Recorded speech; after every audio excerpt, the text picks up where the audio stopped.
Hi, everybody. This is Gino Vanelli. You're listening to Rainbow Country with Mark Tara.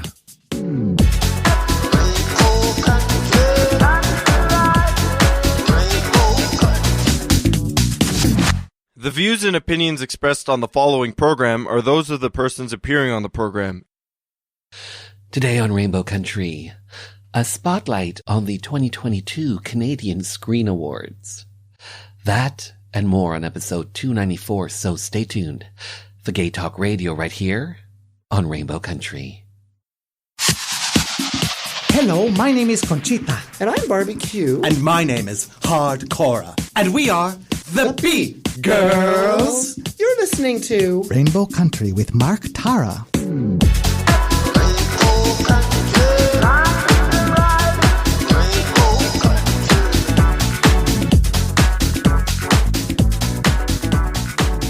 Well, hello and welcome to a brand new journey through Rainbow Country. As I like to call it, a little gay radio show working to give voice to the LGBT community and beyond. And as always, I am your tour guide through Rainbow Country. I'm producer and host, Mark Tara.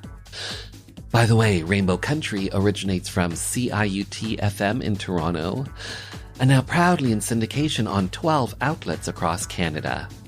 So, from coast to coast to coast, the Yukon, British Columbia, the prairies in Saskatchewan and Manitoba, the east coast of Canada in Newfoundland, Ontario, even down to Buffalo, New York, and online.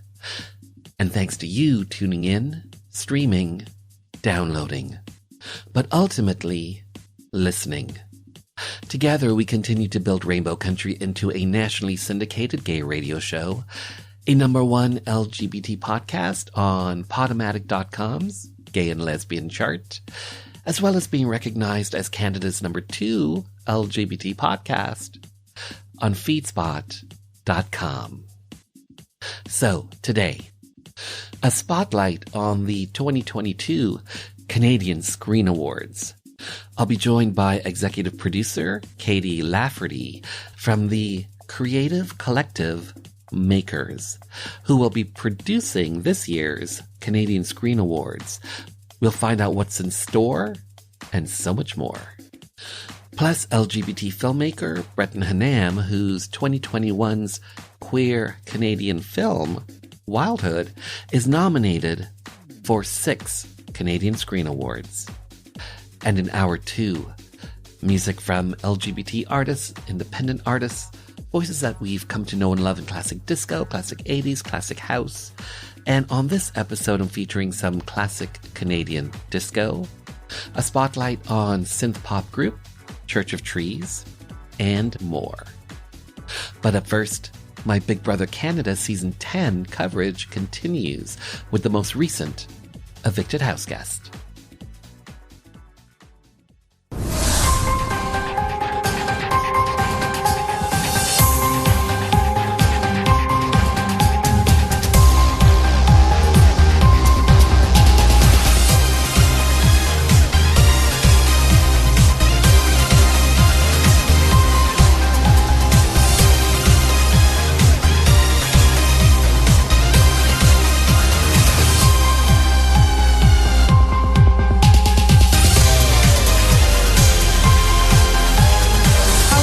I have the results. By a unanimous vote. Kyle, I'm sorry. You have been evicted from the Big Brother Canada house. Please get your things and say your goodbyes.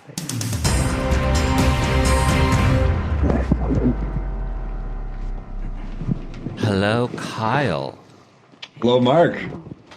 How are you? I am doing well. I had a night in my own bed. I showered without a bunch of cameras watching. I'm on cloud 9. First of all, Kyle, congrats on making it onto Big Brother Canada Season 10, a milestone when it comes to Canadian reality TV. So first of all, congrats on that. You just got evicted from the Big Brother Canada house. How are you doing right now?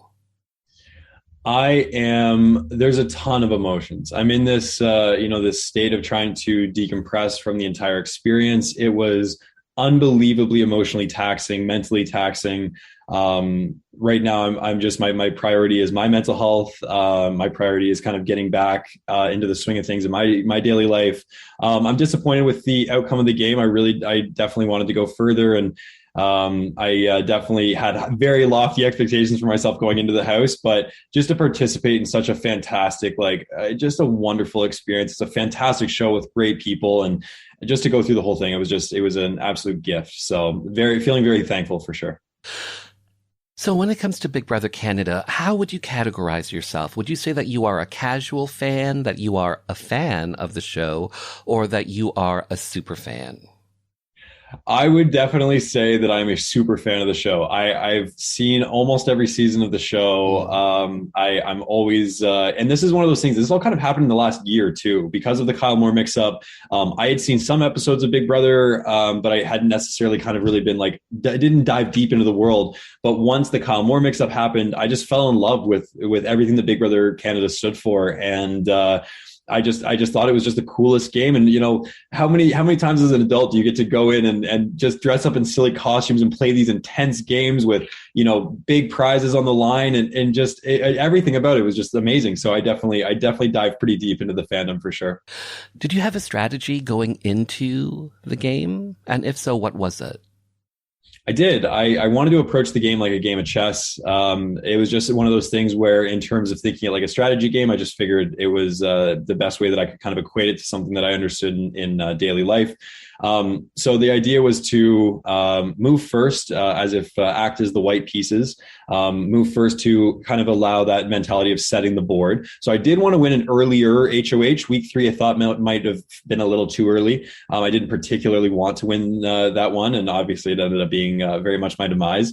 But I wanted to win an early HOH, so I had an opportunity to kind of set the board. I wanted to attack the middle because I find that people who ride the middle for a long period of time can be unbelievably dangerous in the house. And then I wanted to castle early. And in terms of castling early, it means protecting your king, the king being me in this made-up situation. And having people around you that are big players to kind of isolate you. It's a self-sustaining protection kind of thing. So that was the strategy going into it. Understood. Okay. So you just mentioned it. A couple of weeks back, you were head of household. You ran the house. But yet here we are today. Was it important for you during your HOH reign to make a big move, to make a statement with your power? See, I think that in my mind, I thought it really was, just based on what everybody was saying, kind of like the gossips that were going around the house, the whispers that I was hearing. There was an element of game respect that I think I wanted to establish. And I think that making a move that wasn't small, but wasn't too big. But then I kind of got lost in the sauce truly of the Big Brother Canada house and decided to swing for the absolute fences. And it very much came back to bite me in the butt for sure. But yeah, there was definitely an element of that I wanted to make a move that would be a resume building move this early in the game. So a couple of weeks ago, you were HOH, head of household. The most recent head of household was Gino. You and Gino will ride or die. But Gino also put you on the block. So here's the question. Do you think that by you having such a big target on your back and Gino getting you out of the house, out of the game, was that really a smart move on his part to get rid of such a big target being yourself? Yeah, it was. I have nothing but respect for the move. I think it was a great move. I think it was the best move in Gino's situation. I truly think it was the best move for his game. The whole idea of a house that is divided, but the numbers are kind of all over the place. Nobody's really locked in terms of big numbered alliances. Things are very fluid in the house at this point. And so Gino wanted to set himself up very similarly to how I was trying to set myself up in week 3. Gino wanted to do the same thing where he would be able to show the house that he is somebody that you can trust, you can work with. He has the best interests of the house in mind. And by making a move like this, he reaffirmed a lot of people in that house, and he's probably going to have a much easier time establishing alliances and relationships going forward because of it. The vote. Unanimous, 10-0. Yes. I know. Did that? Nobody tossed me a single pity vote. What a shame. I wouldn't want it any other way. I'm on being honest. Did that surprise you?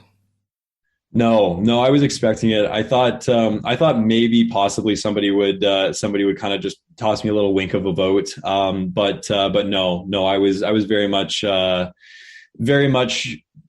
the impression that was going to be the case for sure. Big Brother. This is a reality TV show. It's an experiment. Was this experience for you? Was this harder than you thought it would be? Hell yeah. No, man, Mark, I'm telling you, like, this experience was so much more difficult than I was expecting it to be. As a super fan of the show, I thought that I knew the ins and outs of Big Brother. I thought that I could understand the social dynamics. And that house, it is a absolute, like, it's a meat grinder. It chews you up. It spits you out. It is ruthless. It is very, non-forgiving in that house. And it is like a very emotionally taxing. Like, the isolation is something that I thought I'd be able to handle, but it was really hard to not have your support systems, to go through these tough times and be surrounded by nothing but strangers who have, who owe you nothing and have every reason in the world to lie to you. It's from day to day, like, it is tough. It is a tough environment to operate in. It is much more taxing than I was expecting it to be. It is a tough game, and I have nothing but the utmost respect for anybody who participates in it, regardless of whether you're first or whether you're first evicted or whether you win.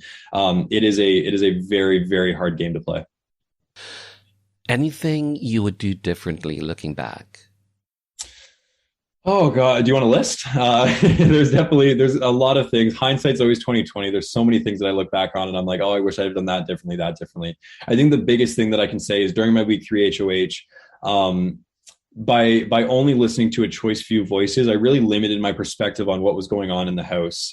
Because of the paranoia and not understanding who I could trust and being really shaky kind of in some of those relationships, I did find myself really kind of keying in on a choice few voices. And because of that, I just ended up making decisions that were just ill-informed. And that's definitely something that if I could go back and instead of having one 20-minute conversation with one person that I really trusted, I'd much rather have 4 5-minute conversations with people that I didn't know where their heads were, so that I could get a better picture of where everybody saw the house versus just 3 or 4 people. Who do you think is playing the best game so far? It's so tough to say because, I mean, in the house, like, you guys have seen more of the behind the scenes stuff than I have. So I haven't watched any of the episodes. I've seen a few of the bios since leaving the house. But just in terms of who I think is playing the best game from my perspective and from what I've seen, I think that Josh is playing a very good game. I think that Jess really stands out as somebody who's playing a great game. This lone wolf tactic in terms of saying that they're a lone wolf, but then having really strong relationships with very strong players.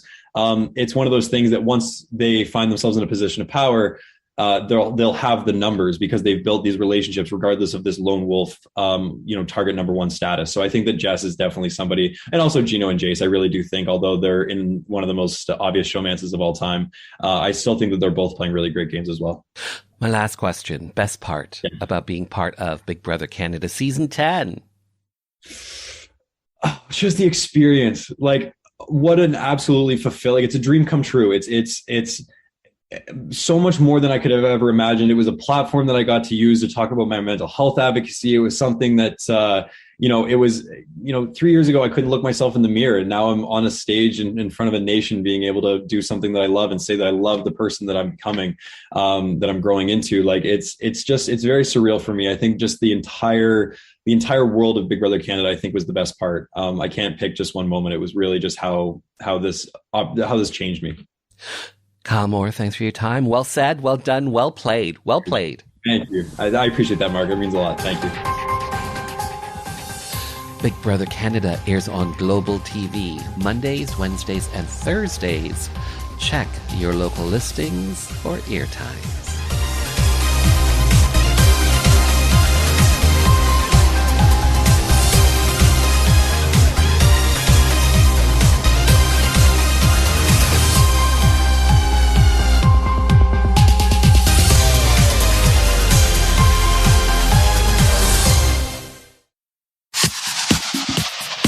Hi, Hi, I'm Saida Garrett, co-writer of Michael Jackson's Man in the Mirror, and you're listening to Rainbow Country with Mr. Mark Tara.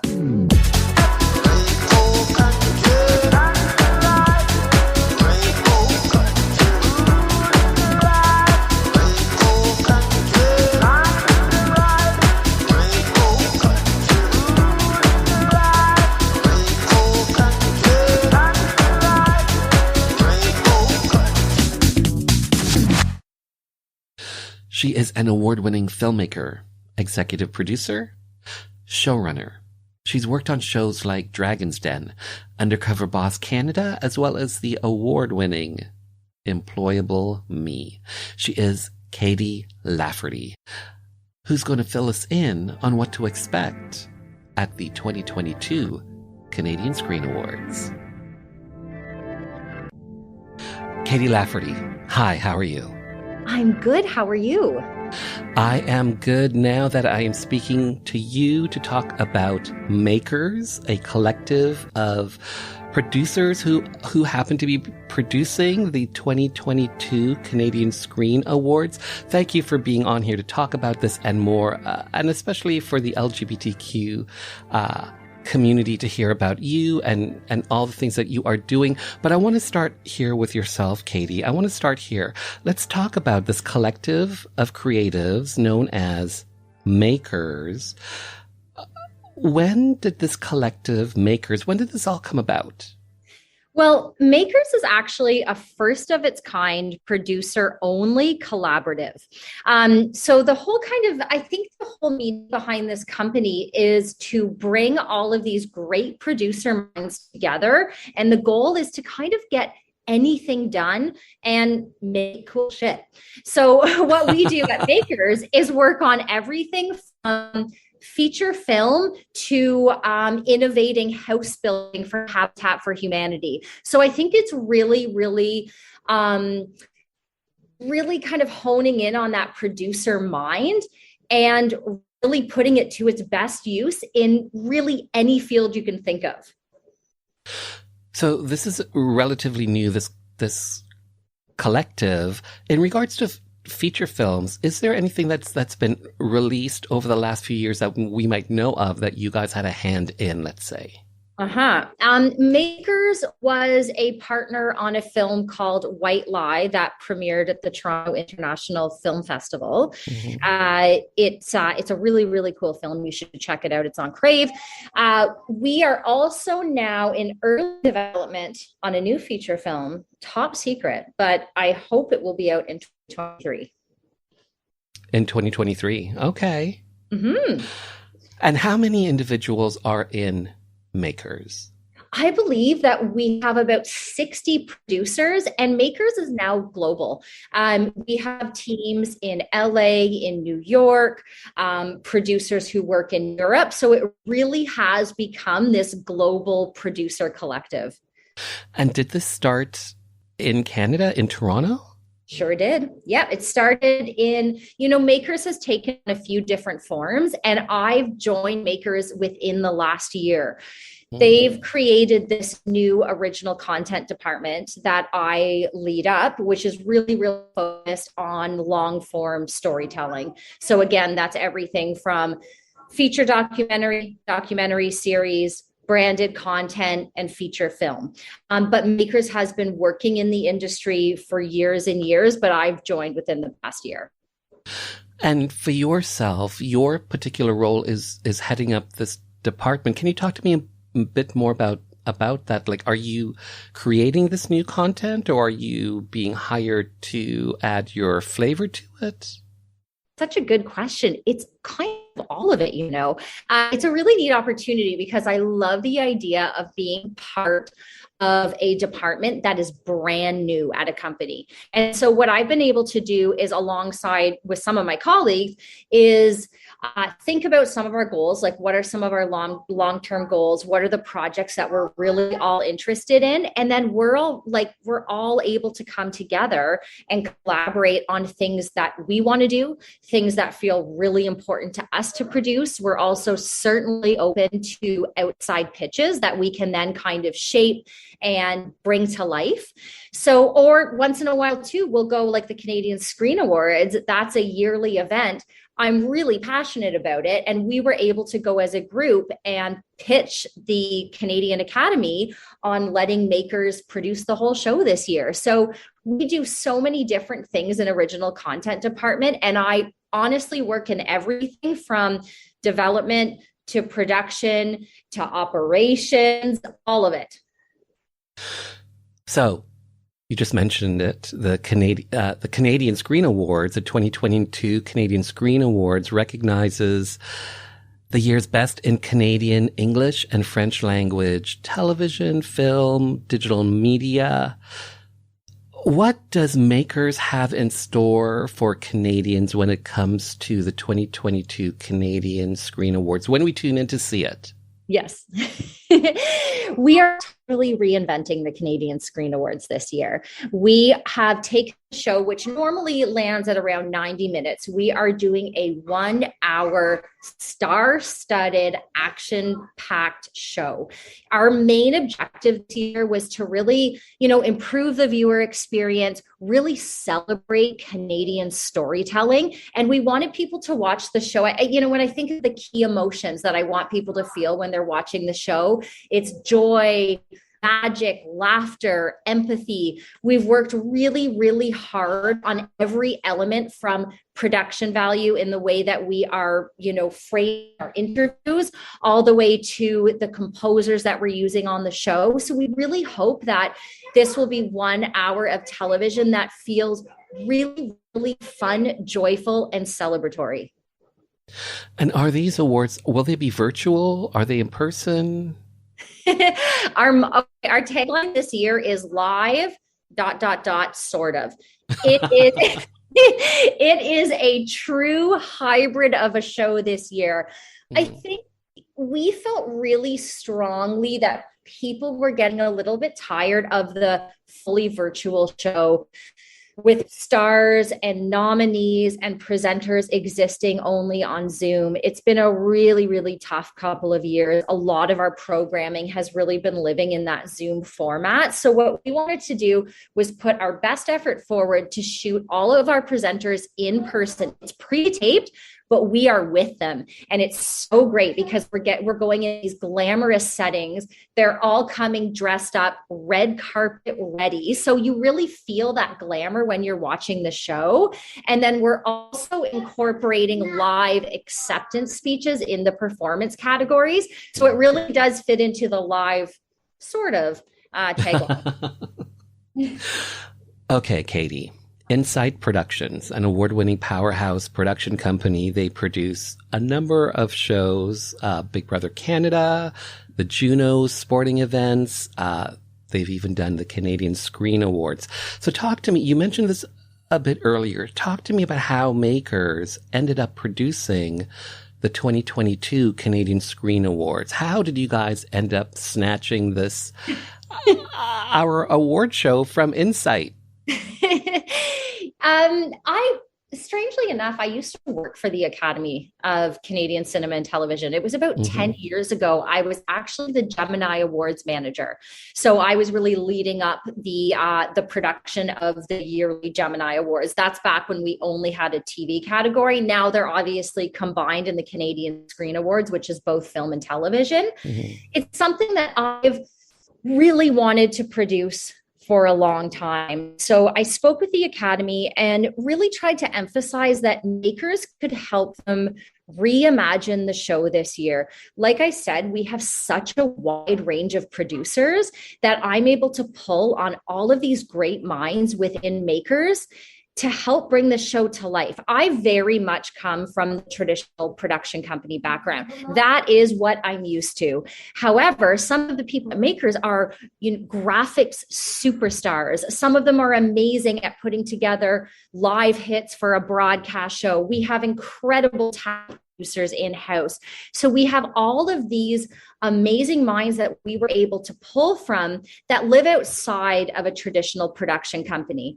It's really, really nice for me to have that collaboration, especially when we get into the really, what I think are new innovations for something like the Canadian Screen Awards. I was able to lean on so many great minds at Makers. So these awards will air on Sunday, April 10th on CBC, I believe. Mm-hmm. You mentioned it's going to be a fast-paced, hour-long award show. Why an hour? Is this because of the pandemic and because it's not fully live? You want it just sort of like short and sweet? I was really, really inspired by the Screen Actor Guild Awards. They did a fantastic show last year that was mainly pre-taped and kept it to an hour. And I really came out of watching that show wanting more, which is really how you want the audience to feel. I think a lot of award shows have traditionally been running so long. And I understand, you know, there's a lot of speeches to get through. I love recognizing as many awards as we can, but I think in the way that we edit the show, in the way that we shoot the show, I felt really strongly about condensing it so that the audience would come out of that going, oh, that was amazing. I'm not bored. I'm not frustrated that I'm still watching this. I can still go to bed on Sunday at a decent time. So that was one of the elements that I felt really, really strongly about, was creating this great 1 hour star-studded action-packed show that, again, just left people wanting a little bit more. So my understanding is Makers started, I believe, back in 2016. Yeah. What started it? What was there a flashpoint? Was there some sort of a spark that made some people come together and say, we need to band together to do this and call it Makers? Was there something that happened, you know, when this all started, that made this all start? It's really funny. The founder of the company, Summit, tells this story about being in, I think it was in junior kindergarten. He had immigrated from India. He didn't know anyone. I believe he didn't speak much English. And he tells this story about being in the classroom for the first time, and went over to a pile of toys and started building by himself. He was just building. Let's say it was a train set. And then a bunch of kids slowly started joining him, and they were all collaborating to create this incredible train structure together. And he really does always say it was that moment that he really started to believe in this idea of collaboration, and we do better things when we work together. And that's so much of the philosophy of Makers, is we are all producers, which is generally considered the same job. So that's a very unique system. Usually at any type of production company or creative house, you have people who work in finance. You have people who are producers. You have people who work in development. You have all of those different roles. We are all producers. And so again, I think it goes back to that philosophy of the key philosophies of collaboration and then making really cool things. Well said, well said. Katie Lafferty, thank you so much for your time. Thank you for being on the show. Thank you so much.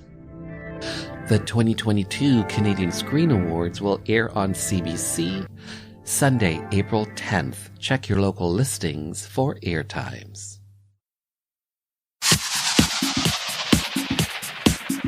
Hi, I'm Cameron Bailey, Artistic Director and co-head of TIFF, the Toronto International Film Festival. You're listening to Rainbow Country with Mark Tara.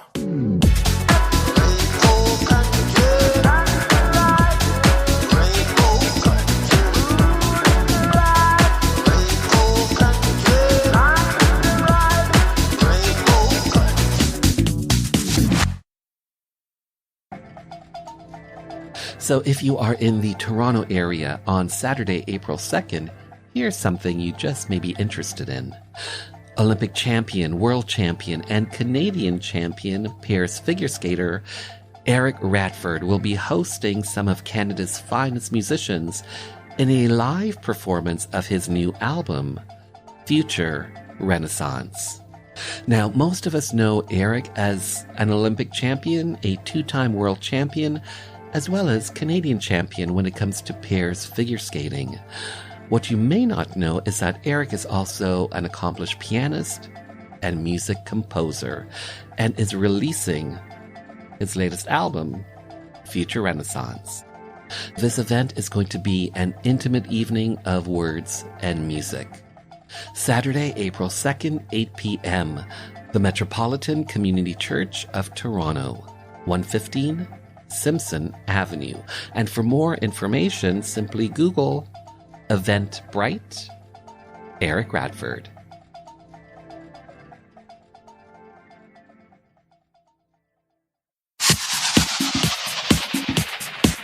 I'm Brian Bradley, author of Outrageous Misfits, female impersonator Craig Russell and his wife, Lori Russellidi.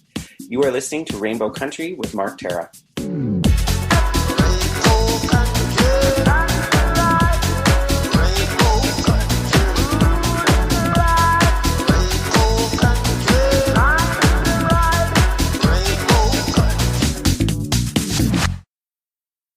His Canadian LGBT film, Wildhood, is nominated for 6 Canadian Screen Awards. Best Picture, Best Director, Bretten Hannam, Lead Actor, Supporting Actor, Casting, and Original Screenplay, Bretten Hannam. Up next, my 2021 interview with queer filmmaker, Bretten Hannam. Does this look like the sky or the ocean? To me, they look the same. And what if they don't fit anywhere? That's how your mother felt. She felt like she didn't belong. You said she was dead! She's dead the day she left this house, alright? She don't want you.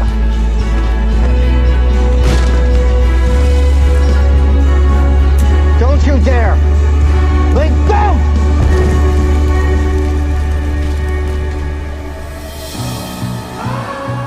What are we gonna say when we go back? You into dirt bikes? What's your favorite ride? Are you Micmac? Link's Micmac. No, I'm not. Smigma. Yeah, we don't need your help. What's all that? Regalia. For dancing. A good dancer can make a bit of cash. You any good? She ran away. Why didn't you take me with her? Lincoln. Kulaguaraguijo. He likes you. Whatever. He wants to do Oh, your shh.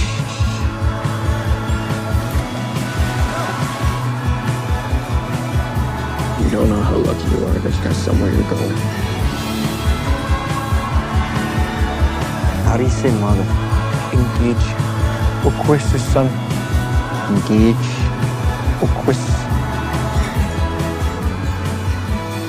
Brett Hannam, hi, how are you? I'm doing well, how are you?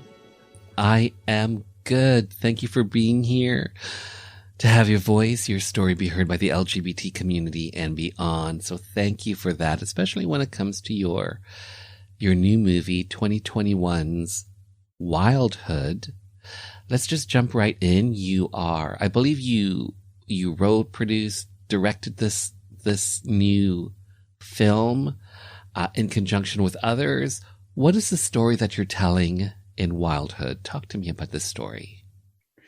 Sure. The story's about a young person who he grows up with his father, and he's been led to believe that his mother, who is Mi'kmaq, is dead.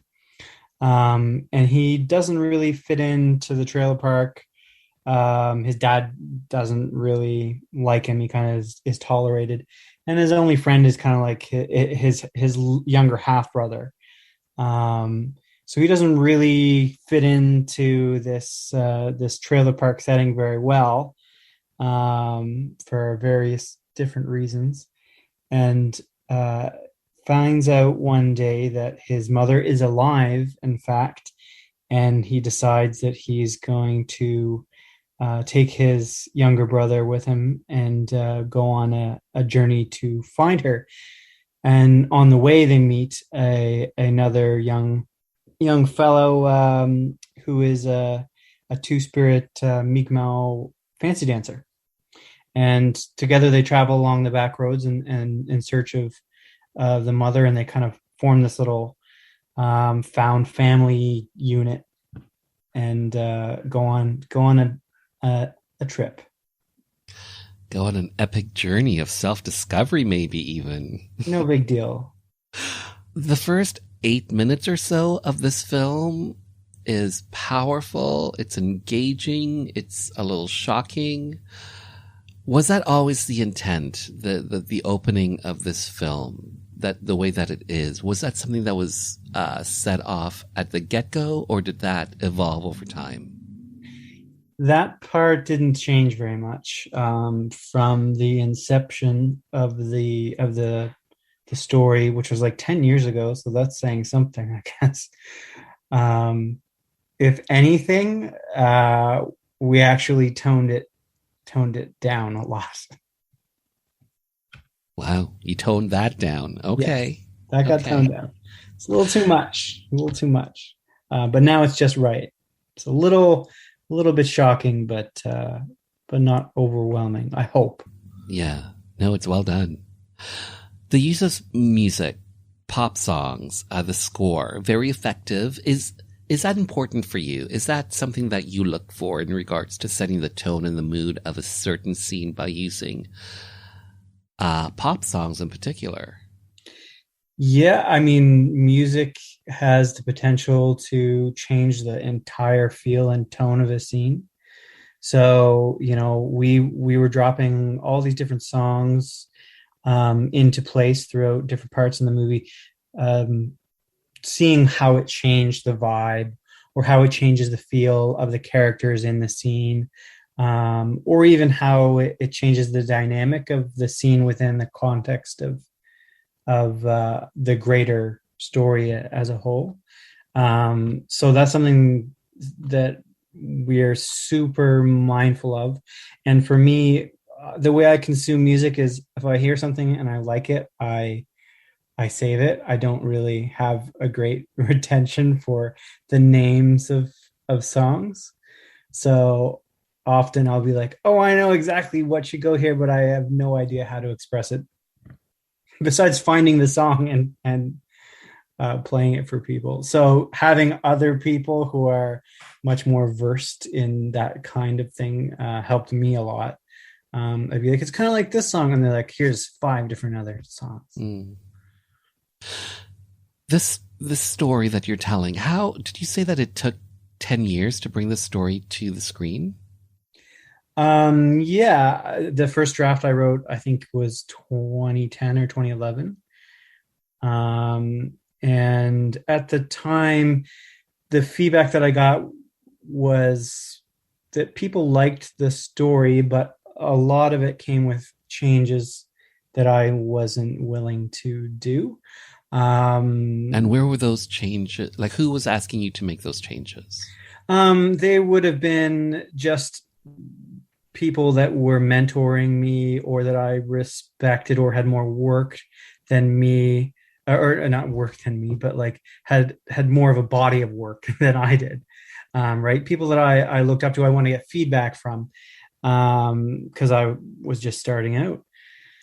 And so a lot of the feedback was, the scenes are solid, the writing is fairly solid, but I mean, there's always room for improvement, but, that why can't you'd find it easier to get funding if they weren't gay, or if they were, then if they were both women, or if, can one of them can be a woman, one of them be a guy, so can they be straight, or it'd be better if this one's not Indigenous, and so on and so on.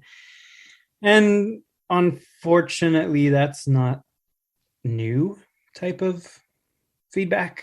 How did you feel when you were getting that specific feedback? Oh, yeah, I've gotten that for so many things that I've done, that at this point, I'm just kind of like, whatever, thanks, bye. But I mean, it's something that's always kind of like, it makes you feel shitty. Because, you know, the question is always like, well, why do they have to be gay? It's not important to the story in any way. You know, that's kind of, that used to be at least the way that it would be worded or used. And so to justify they should be straight, these characters. And then my retort is always, well, why do they have to be straight? Why do characters in other movies have to exactly? Be, right? Yeah. So things have thankfully in the past 10 years changed quite a bit for queer representation, two-spirit representation. And we still have a long way to go, a lot of work to do, but things are opening up now. It's more of a blooming flower than a very angry clam that you got to pry open with a pry bar. Mm-hmm. Maybe a pink studded little crowbar there. Yes. So you said you wrote the first draft maybe around 10 years ago. When did you guys film? We filmed last year, actually. In 2020? In 2020. During the pandemic? During the pandemic in the summer. And where did you film? We filmed in Nova Scotia, in rural Nova Scotia, towards the Annapolis Valley, in Indianapolis Valley. And that's where you're based, correct? Yes, that's where I'm based. I'm at the other end of the valley, but this is where I am. So how was it filming during a global pandemic then? Challenging. It's one of those things where you are moving forward, and we were able to move forward. My producers were working their butts off to make sure everything was lining up.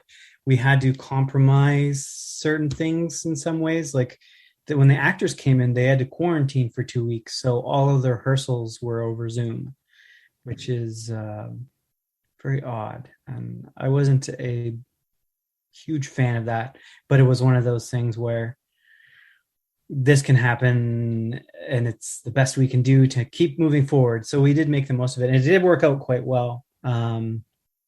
But it's just posed challenges through the whole way. Thankfully, since our film is mostly outdoors, which is not something you often hear because weather is so cruel, because it was outdoors, it was a bit easier to convince the powers that be that we could adhere to these COVID protocols. Are you content with the final version of the film? I mean, it's okay. No. Yes, I'm very happy with how it turned out. There's a lot of collaboration with community. In particular, the Wabanagi Two-Spirit Alliance that's based over in the East Coast in traditional Mi'kmaq territory. So they were providing language and cultural support and context. And, you know, we even had one of the co-founders in the film. So the three main characters in the film, there's Link, there's Travis, his younger brother, and then there's Pasme, who's the person that they kind of like join along the way on their journey. How was it to find these particular actors to create that chemistry that you do capture on screen? Sure. Is Buzzamai, that it's an odd, the pronunciation and spelling are different. Okay. But for them, we had cast, had done a short film before we did the feature. And we had found Avery Winters Anthony, who plays Travis. When he was like 10, we had gone into a Muay Thai place. And we were talking to the guy that runs it, who is a good friend, a solid guy. And he was like, well, are you guys looking for like all these stunts and stuff. And I was like, no, we're just kind of like looking for actors. And he's like, that's that kid over there, and you want to talk to him, and he's practicing with his dad. So we went over and we got him to audition, and he was great. So we carried him over into the feature because it was just a natural fit. The other characters from the short, we kind of worked with them to bring them over into the feature, but there's a lot they hadn't done any acting really before the short film. So we did make roles for them. We kept them in the film. They show up towards the end. But the other, our leads in the feature, we kept them, or we kept looking for them across all across Turtle Island. We put out kind of casting calls, and we were doing things over Zoom where they're sending audition tapes and doing Zoom auditions. And it just so happened that there were these two really good actors, and that's always great when you find that, but then how will they play together? Like, what is the chemistry between them? You watch some films, especially some films with queer subject matter, and you can tell people are not comfortable with each other. And that's just because some people are not comfortable with each other. So we were lucky enough that they were close enough together at one point that they could physically go into a space and they could be together on a Zoom. And so we were kind of like doing a chemistry test over Zoom. And we did that with them, and seeing them together, it was like, okay, no, these guys are our guys. They're our leads. So Brett, you are part of the LGBT community. You are Two-Spirit. Mm-hmm. For myself, for the listeners, how do you see being Two-Spirit? Can you describe this to us? Sure. Yes. It's a term. It's a more of a pan-Indigenous term, Two-Spirit, and it's kind of a younger term. It's been around since the 90s, and it's kind of a stepping stone that's in place because of colonization. So different nations, different communities have their own words or word for Two-Spirit, and different individuals have different interpretations anyway. So, but mine is it's an identity that encompasses not only gender and sexual identity, but it also extends to relationship with the land, the animals, language, culture, and the community around you. So it's kind of more, when we talk about it, we all often say it's more of a circle, that it's a cycle. Things move and are flowing and changing, and being, and they're alive. It's a multifaceted identity, as opposed to just a label for your sexuality or just a label for your gender. Mm-hmm. It's all encompassing then. Yeah. And, there's emotional side to it, a spiritual side to it. It's not kind of something that I would say people just pick up one day and say, I am this, I'm going to be this, right? There's a lot it's part of a lot of things that it takes time to understand, and for each person to be walking their own path as well, to interpret it in their way. And that's what makes it dynamic, is because there's no one way. All these different interpretations and ways of being kind of come together, and there's room for all of those things. Whereas opposed to maybe a more Western or colonial idea of gender or sexuality is a bit more rigid. It's a binary-based system that's slowly changing, but even the label non-binary is based in a binary. So it's kind of a a trap. But was this a conscious choice for you to say that I am two-spirit? Yes. Well, yeah. It's something that it's not something I randomly decided. Something kind of, or I knew. It's something kind of I knew as a young person and didn't really have words or language for. And then as I got older and was a teenager, I think it was like 17 the first time I saw this term, two-spirit, and I didn't really understand it because it was in a more academic type of book. And it was written by a non-Indigenous person, so it was very borderline offensive in some of the ways that it's described. But then speaking to community and speaking to knowledge keepers, to elders, to other people that were two-spirit, that identity, it's a slow opening up and understanding of yourself and the world around you and where you fit in and how you fit in. But it also means taking on roles and responsibilities as well. It's not like a one day you are and one day you aren't type thing. Not that there are that to diminish identities that are like that. Certainly, I think people should be exploring and fluid and move accordingly through their own paths.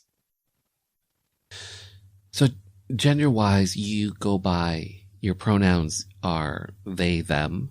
Mm-hmm. I use, they or them. I get, he and him a lot because that's what people assume. I get she and her usually only when I'm speaking with someone whose first language is Mi'kmaq, because there's no genders really in the language. So a lot of people, for whatever reason, will say her instead of him a lot, like or her or she, because it doesn't matter. The word in Mi'kmaq is negam, which just means like, I guess you say they, them, or it means that person. Like it's a non-gendered word. So I understand about, you were mentioning about, around 17, that sort of time frame, recognizing like your sexuality, your two-spirit aspect of yourself. But for your gender identity, when did you start questioning that maybe being gender non-binary, calling yourself they, them, felt more you? Yeah, that was something that I was thinking of for a long time. I remember being a kid, being very little, and I would pick flowers on the side of the road, which is not a boy thing. Apparently, you're supposed to do, and I would be told by parents or adults or whoever was around, boys don't do this. Really? Yes. Okay. So there was a lot, or they don't play with Barbies or My Little Ponies. And this, but then being very clear, like a boy does this, boys do baseball and this or this or this. And it's like some of those things I enjoy, but not all of them. But I don't understand. I never did understand what exactly they're trying to particularly impress upon me, but I knew some actions were not good and some actions were bad. Then when I was eight or nine, my hair would be a bit longer sometimes, or occasionally it would be cut into a rat tail. But I would get teased and they'd say, oh, you're a girl or you want to be a girl. And then I think about that and I'm like, well, what do girls do? And then to be told or see that, and like, well, I don't really want to do that either. I don't really, or there are things that I like about that role and there are things I like about the other role, but I don't really fit in one or the other. And then when I was older, maybe 6 years ago or so, people were like, oh, there's a word for that. Like, what is this magical word? Non-binary. So I was like, oh, well, that makes a lot more sense. And then that also was under this umbrella of, to me, it's under this it's within the circle of part of being two-spirit. But it's a very odd phrase to say that I am a non-binary two-spirit person. Just because of the cognitive dissonance in the terms. But here I am. Indeed. So, Brett, you are Indigenous, Mi'kmaq, I believe. Mi'kmaq, yeah. Queer, two-spirit, and gender non-binary. You are all of those things and more. How do you... That's me saying how I see you, but how do you see you? How would you describe Brett? I just say I nina ulnu, right? I'm a person. I'm just a person. That's kind of how I always see myself, or how I've always, I love who I love. I like what I like. I do what I do. It's never to me, I mean, and when this is who you are, it's just who you are. How do you know things outside of that? And exactly. So there are words and labels and things that we use to speak about them. I find them useful for communication, but ultimately it's more about just being who you are and being happy about who you are and knowing that who you are can change. Well said, well done, well made. Brett Hannam, thank you for your time. Thank you for being on the show. My pleasure. Does this look like the sky or the ocean? To me, they look the same. And what if they don't fit anywhere? That's how your mother felt. She felt like she didn't belong. You said she was dead! She's dead the day she left this house, alright?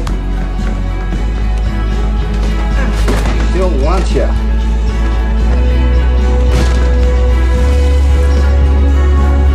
Don't you dare! Let go!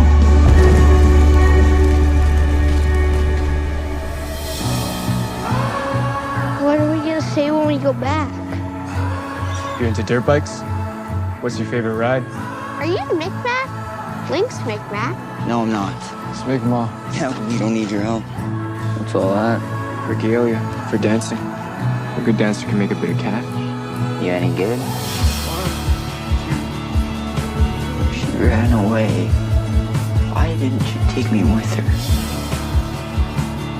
Lincoln, Gulaguaraguijo. He likes you. Whatever. He wants to do your thing.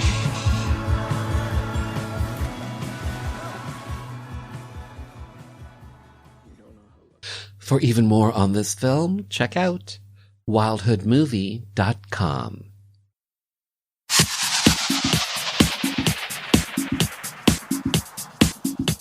Hi, I'm Justin Ling, author of Missing from the Village. You're listening to Rainbow Country with Mark Tara.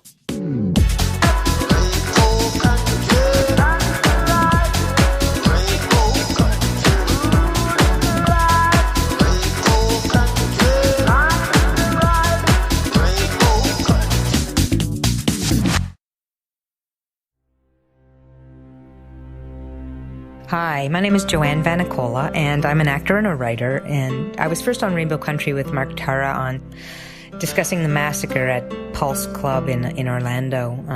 I realized how important it was for our community to have a radio station specifically for our issues to talk about people in the LGBTQ community and to provide an outlet for our stories, to discuss our politics, culture, and give voice to the issues that matter to us. And of course our artists and the things that we do globally and talk about culture. And without people like Mark Tara providing a space for this with a radio show like this, then we wouldn't have that voice. So support, tune in. Thank you. And just like that, this little gay journey through Rainbow Country has come to an end. For the full 2-hour episode, just head over to marktara.com where everything is connected and hit the archives banner. To keep up to date with the show, follow me on socials at Mark Tara. The podcast is available on all major platforms, including audible.com and on iHeartRadio. And finally, I want to take this time to thank you for taking your time to be with me. Remember, we live in days of making dreams come true. So believe in yourself, and the world will believe in you.